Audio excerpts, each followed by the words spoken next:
Oi oi, it's your boy Hawker, back with another video. For the first time with someone else. I've got Mezii with me. I've also just realized how embarrassing that intro is to say when there's someone else with me. But how you doing, Mezii? Yeah, I'm doing all right, thanks. How are you?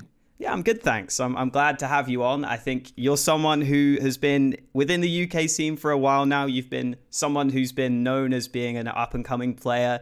You were on that Vexed lineup for a year. In case you don't know who Mezii is, he was kind of the standout player of that Vexed lineup. Most recently, you've been playing with GamerLegion over in MDL for a couple of games, but you are currently a free agent. So the first question I wanted to ask you is, for anyone who doesn't really know you, what do you think your best role is in CS, and what do you think your strengths are as a player? Personally, I think more of a lurking style was what I first was doing in teams.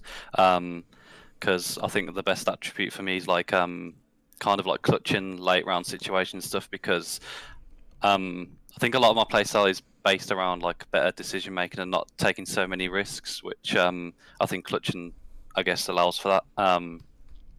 So a lot of that was more the lurky style, which I kind of prefer playing, and then also, which I've started doing more recently, is like supportive kind of stuff, like because I do like to put time into learning grenades, flashes, all those type of things. So yeah, that's what I've been doing quite a lot recently.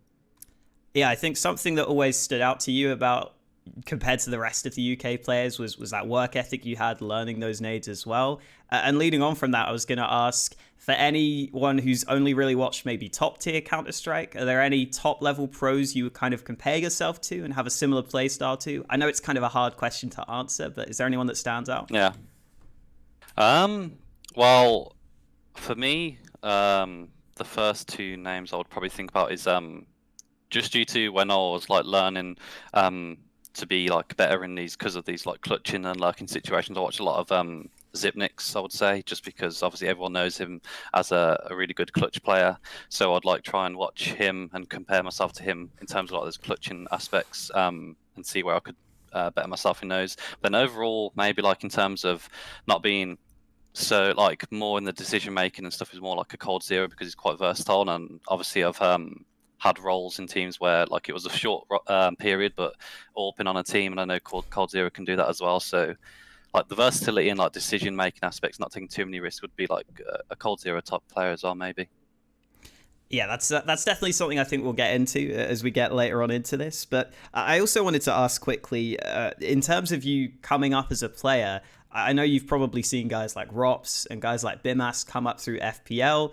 There kind of seems to be two ways of going about it now, where some players come up on teams and some players come up through FPL. Was this ever a thought that crossed your mind where maybe you wanted to put a grind into FPL, or were you always someone who just wanted to focus on trying to come up with a team? For me, it was.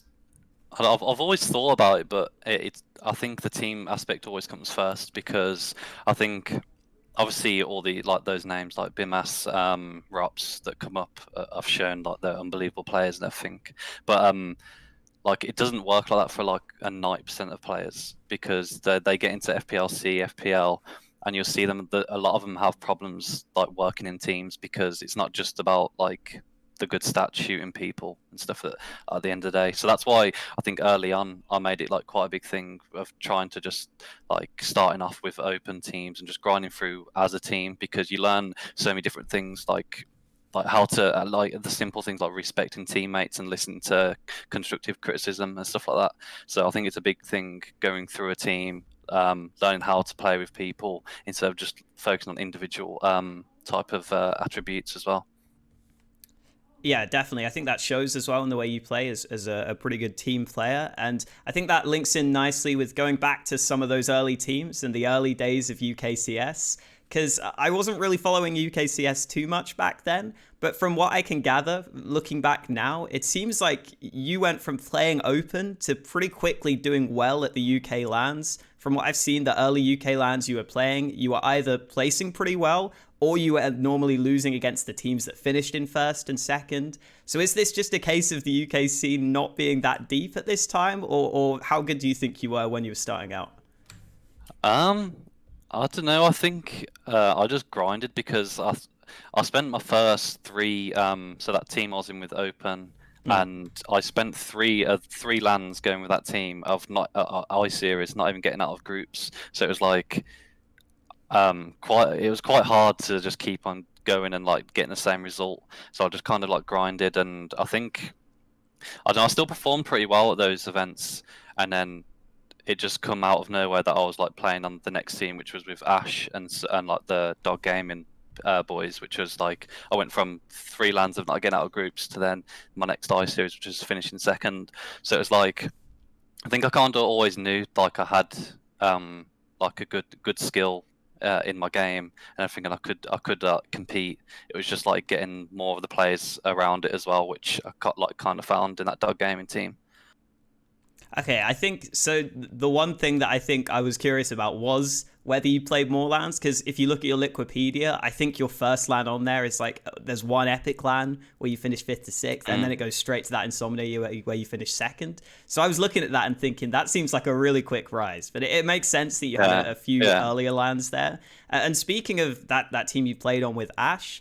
Ash is someone that you've kind of come along with. You came along with to Vexed, and I think this is a good time to link into this Vexed team, because I think for people outside of the UK scene, there's kind of this feeling or this vibe that the UK teams aren't really trying to improve, or maybe aren't trying as hard as they should be. But Vexed was always the team that really stood out in having a coach, having a solid 5-man core, and having a roster moves made at the right time. And it always felt like you guys were really trying to improve and be professionals. So can you talk about your time in this Vex team and how all that kind of came together?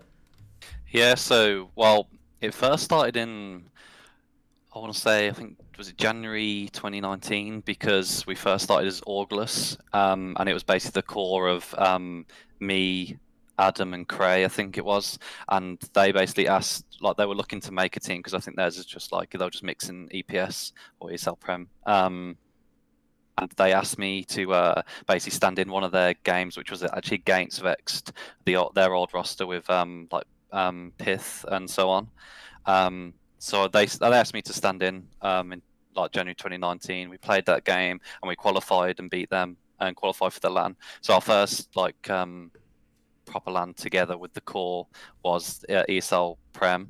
And then going from there, it was we basically got rid of, well, Jacquinho, the Swedish guy, didn't really want to play with us, so we basically got in Fraser at that point, which was just before we signed with London, and we basically had that core then still, and which was in May, I think, or something, or we finished in May with London, which we then went on to Vexed, which was the same lineup. It was me, Cray, Link, and Fraser, I think it was. And we signed with Vexed in June or whatever it was, or end of May. And that was basically like, I don't know, that was the start of like, especially the 4 players of me, Cray, Link, and Adam. Like that was basically what we wanted to keep along the whole duration of this lineup, which we did pretty well. And then we ended up getting Eccles in, and I went to an AWP role, which the first time I'd ever done it, because I thought I'd just try it out. And there wasn't like, we didn't see like a huge like a big pool of players in the UK that we wanted to pick up, like of AWPers really. I think Luzza was there, but I think he'd just joined a team, and there wasn't many others. I think Russ was in Endpoint at the time, so there wasn't many AWPers out there to actually get, and we thought there was a few rifles, so that's when we got Eccles. And we just basically grinded it out, and I think that's the whole thing, like you said, is us as a 4 and a core, we just grinded the game and like tried to find the most like efficient way of practicing at every time, not just playing the game to just play it and just say we practiced however many days this week. We actually tried to learn new ways, and it's something I've always said to like every UK player, any player that like messages me on Twitter or Steam, is asking, oh, how do you practice? How do you do this? How do you do that? And it's just, I don't think many people know like how to improve. They just play the game and say, oh, I've got 100 hours past 2 weeks, and this is what you do, and this is how you improve. But it's like we tried to find, look at demos and look at where we've went wrong to actually improve in that team. Yeah, and I think that showed in the way that you guys played. There was always the feeling that you guys were one of the few UK teams that really played a really methodical style of Counter-Strike, where it felt like the team play was there a lot of the time. But at the same time, as much as you guys did well at some UK LANs, you won some Insomnias, you did well with this roster. I think there was also the feeling, especially amongst some of the casters and the analysts at these UK LANs, that you guys always didn't press on as much as you maybe could have in some of the big moments. There was always the fact that you guys never seemed to be able to make it up through the advanced promotions into MDL. I know at the last Prem finals, there was the opportunity to try and qualify for a DreamHack, which would have been a massive opportunity for you guys. And it felt like for whatever reason, you could never really break through, even though everything was looking good. The style of Counter-Strike looked good. Is there any reason now you can look back on and kind of say why you never broke through, or is it still hard to know? Because this is still pretty recent. Yeah, I mean, I think it's still quite hard. Like, I mean, the ESL Prem thing, which was we never actually knew about the DreamHack spot before, which is an excuse anyway. But every ESL Prem, I don't think we could make it out like that semi-final. I think we lost to Endpoint like 2 or 3 times or whatever it was. And I don't know what it was about that event, but we just could never do well there. But in terms of advanced, that was like, I think in the first season, I think we got really close, which was with Fraser, which was we got to the last game against Expert, the German team, and we won. I think we won the first map and then lost the next 2, which was to qualify for MDL. And I think at that point it was just experience from us. Like, we just couldn't close out games, or we couldn't like win those big rounds. But as we went on, I think and we changed roster with like the couple of players we changed. I think the strongest one, which was our latest one with Russ and the other 4 of us, that was probably our strongest roster. And I think we showed it in practice where we could like compete with these bigger teams. And of course, it's just practice, but we showed like glimpses of being able to like play good Counter-Strike, and it wasn't just like gimmicky stuff that a lot of UK teams might have to win rounds. But I think as it got on to like the last season just gone, like, we had the more the experience, but it was just, I think it was those like pressure situations, and I think a lot of teams like Endpoint are showing now they've qualified that they can play. They've got like 5 players that all have been in those situations before, played at some big lands, they played at that DreamHack, that know how to, like, if something's going wrong or something's not going to plan in a round, they know how to react and they can win those big rounds. And I think a lot of that, like some of us in Vexed, we didn't really have it in this last season, which I felt like it was our best chance to qualify, but we just never never proved it to like show up in those big rounds or those big games. Really, it was just, I think it was more the getting like a bit flustered under pressure and stuff in those big rounds.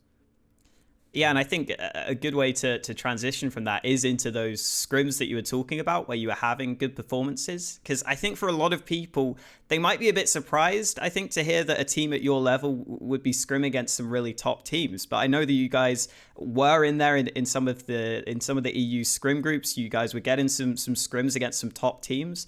Can you talk more about how that happened and how you guys kind of got to that point? Was that just because you guys were grinding so much that you were able to get these scrims against top teams because you were doing well in scrims? Yeah, I mean, like, I think we played, even though it was a lot of mixy stuff, because we had to play with standings. We had that one loot bet, season 3, I think it was, which we played with standings, but we did quite well.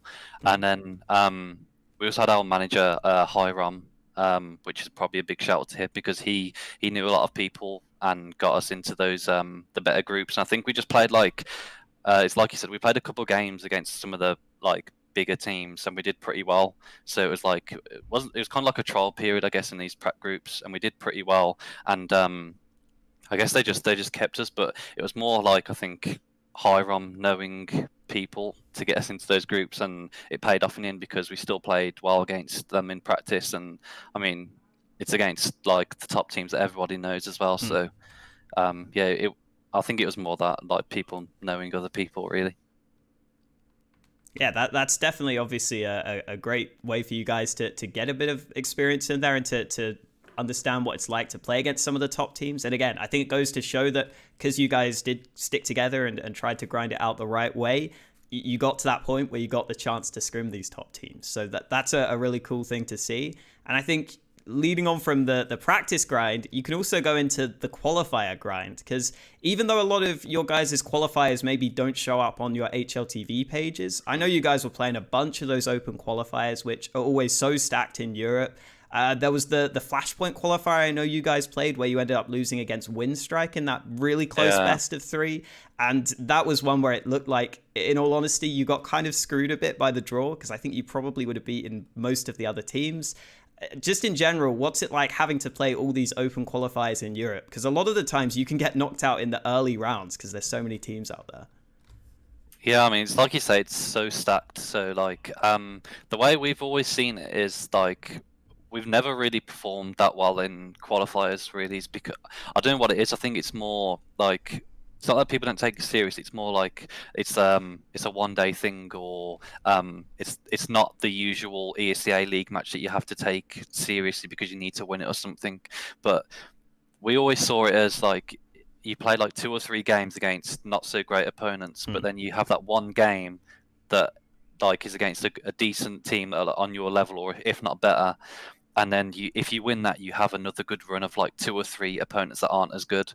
And it's like, so a lot of the qualifiers, we couldn't get past that one team, and we always look at the bracket after saying, oh, if only we just beat that team, we would have gone on to play like 2 or 3 teams that aren't great. And I think in that Flashpoint, I think we might have beaten the team like Fate or something, who were like decent. And we went on to a good run where we beat a few other teams, and we had that Windstrike game, which we really should have won. I think, if I remember, I think we lost like 2-1 or something. I think it was best of 3. But yeah, it was just, I think once you get past that one good team, you always have a good run. And I think that's what you see with when you check on HLTV with these teams that go through open qualifiers in the EU. You always see like, how have they got there? They beat that one team, and then they have an easy run, or well, not easy, but an easier run going on to like these HLTV games, which like people always look at. And a lot of time for us, we could never get past that one game of like, it'd always be close, but we could never get past that game to get onto like HLTV or get further in a qualifier. It only happened a couple of times, like that Flashpoint qualifier, really. Yeah, and I think as well, it must be difficult even just mentally to keep in some of these games, especially after you've just played some weaker opposition. Like you're saying, you're probably playing against players that are nowhere near your level. Then all of a sudden you kind of have to step it up for this one game against this good team. Then maybe the next game is against a weaker team. And you also don't really have the same time to prep for it, like you were saying, compared to an ESEA game where you know that's coming up. You know who you're playing against. So I imagine just mentally as well, it's got to be hard to stay motivated and to stick with it sometimes in these qualifiers. Yeah, definitely. Like, I think a lot of us could have experience from it anyway, playing like these UK LANs, which it's quite similar in the fact that you play like Insomnia groups where you're playing like 2 or 3 teams that are either mixes or don't really play the game, and then you have that one team at the end of the day. I think it happened to us Insomnia 65, where we'd played like 4 teams that weren't great, and then we'd had endpoint at like 10 o'clock at night or something, which is like, it's kind of similar to that, where you're playing all day, playing not great teams, and you have that one game at the end where it's probably the most important and you have to win, and it's against the best team as well. So I think like you said, mentally it's really hard to play these qualifiers because it happens, it's like all day. And yeah, I think that's it. Yeah, and I think moving on from the UK stuff, something I was surprised to hear from you, which I kind of just found out, was that you were doing uni while you were playing with Vexed all this time. You were having to do both things at once, which I think a lot of people would find difficult, especially because, like I was saying, you guys on Vexed were taking it pretty seriously. You were one of the UK teams that were trying to grind it out. So did you ever feel like that held you back at all, or were you able to kind of juggle the two pretty successfully? For me, I think I balanced it quite well. I'd say it would always hold me back a little bit, just because you still have limited amount of time you can play the game, because you can't just turn up for the days you have at university and then that's it, you go back and play games, because you still have work you have to do outside, you still have like revision, coursework, whatever for your exams. So it's like, I still balanced them quite well, because we still played like 4 to 5 days a week with Vexed, and it was a good few hours each day. So I mean, I just tried to do like basically, at least on the days that we weren't playing, I'd try and do as much uni work as I could. Um, and then outside, like on those days we'd still be playing, I'd try and do like little bits of revision or little catch up bits, and then just go straight into CS. Like I still think now I've finished university, I can definitely see it like held me back a little bit, because now I have as much time as I want to just like come on and play. I can do my like warm up schedule and routine exactly how I want it. I don't have like any distractions of thinking, okay, I'm playing the game and then I'm playing an ECA game and thinking, oh, I've got like a uni exam, or I've got to do this work in the back of my mind. It's always just full focus, like Counter-Strike now. So it's a lot easier to focus on the game. Yeah, and you've put that focus now into this GamerLegion lineup that you've been just playing with a little bit. I know it's more of a mixed team in general with these GamerLegion lineups. They're always seeming to be switching around players, but it's a bit of a change for you in terms of breaking out of the UK scene and playing with different players and playing with Swedish players now. So how's that been different to playing with the UK guys? Has there been a clear difference there in the way they play and the way they comm, or has it been a pretty easy adaptation for you? I'll say it's been mostly quite easy to adapt to it. I mean, the one thing I noticed obviously is the communication, because like a lot of the UK calls that we have on maps, either like things that we come up with ourselves, or are like kind of like the opposite of EU calls. So like when with even though it's like quite mixy at the moment, we still go over like calls and like positions on maps with the GamerLegion boys, and it's like they'd have like their own Swedish calls for things, and then there'd be like the European calls, and even those like are different, but they're also different to the UK as well. So say like a Mirage as well, like triple box we call it in the UK, but I know in Europe they call it firebox, which is like the opposite for me. So I'm like practicing calling triple, and no one's looking in the right position. So it's like in terms of communication, it can get quite hard, and I think in like stressful situations in game it will get quite hard, because you'd be calling things just off the top of your memory. You're not quite adapted to what they like to call things and stuff, but for the most part, like the way they practice, the way they play and everything, it's not too much different. Like it's not too different to how we did it in like the UK.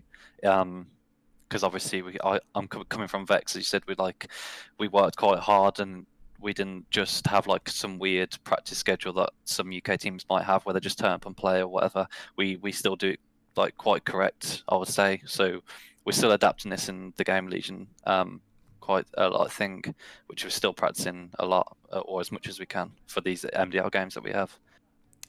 Yeah, I also think this recent games you've been playing with GamerLegion have seemingly, for I think a lot of people, maybe come out of nowhere to an extent. It seems like a weird move to randomly have Mezii from the UK playing with a bunch of Swedes. So how did you get into this GamerLegion mix of players in the first place?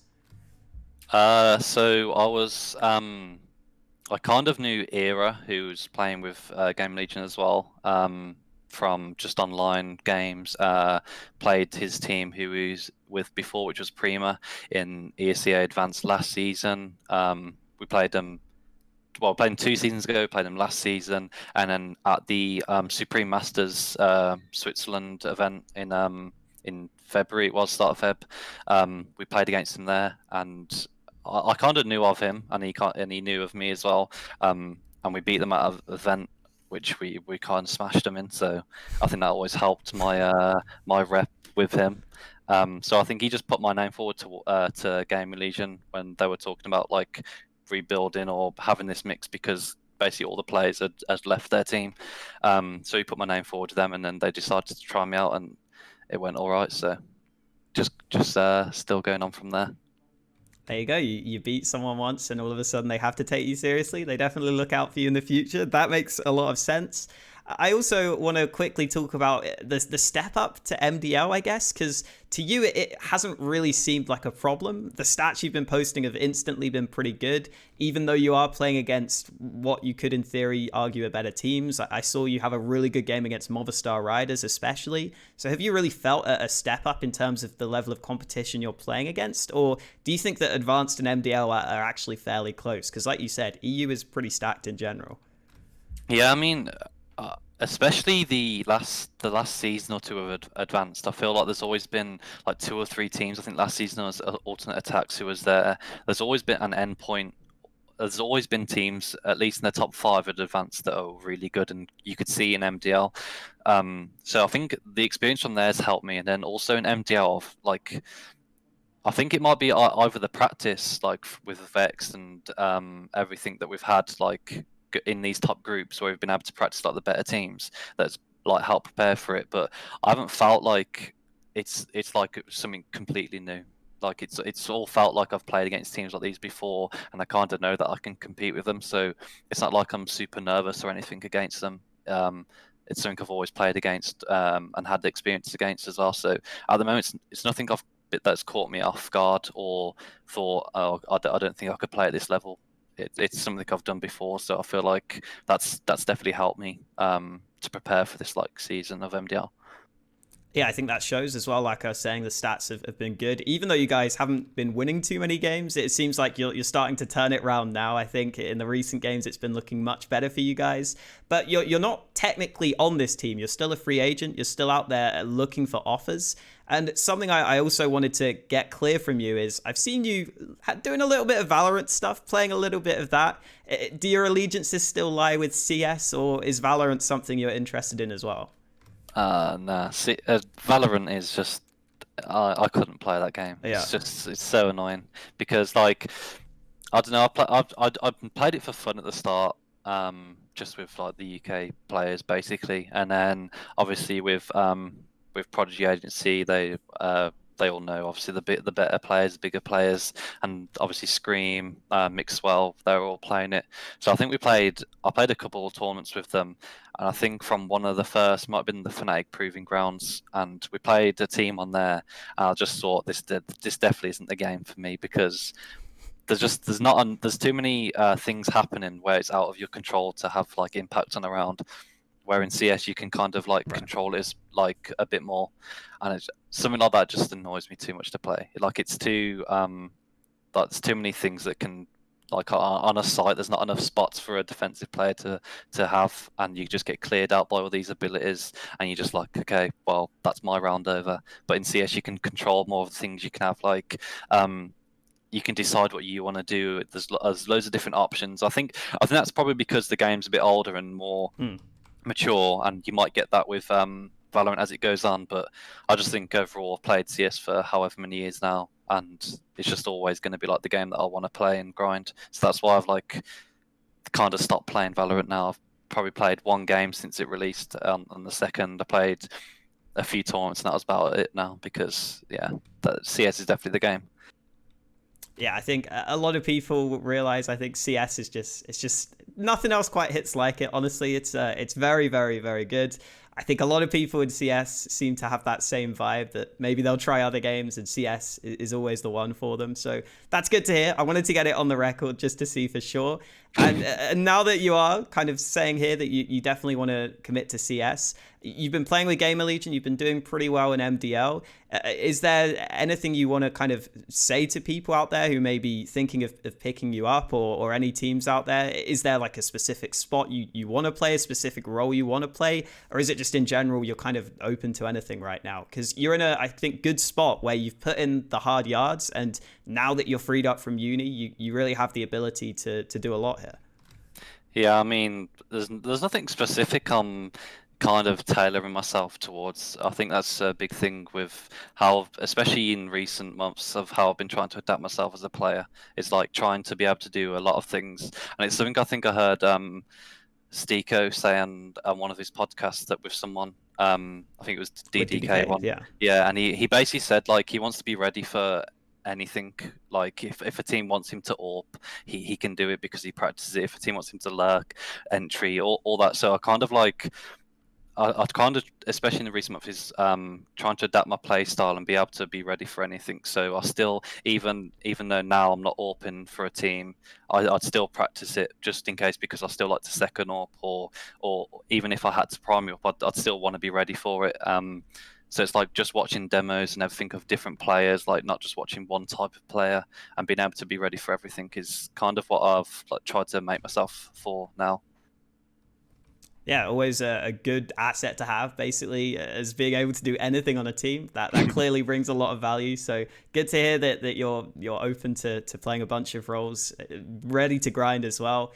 I think we pretty much covered most of what we need to here, honestly. At this point in your career, it feels like you're definitely on the verge of being able to maybe break through. You've got the chance to go full time. So at the end here, is there anything you want to say? Anyone you want to shout out towards the end? Just thank you to Prodigy Agency, obviously, for all the support they give me. And then thank you to you as well for having me. That's all right.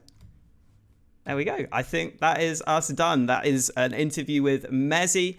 Definitely someone to look out for from the UK scene. Thank you guys for watching. Make sure to check out Mezii. His Twitter is on the screen right now. Go follow him. Go give him some love because this guy's going places, I'm telling you. Get in on the hype train while you can. Thank you guys for watching, and I'll catch you next time.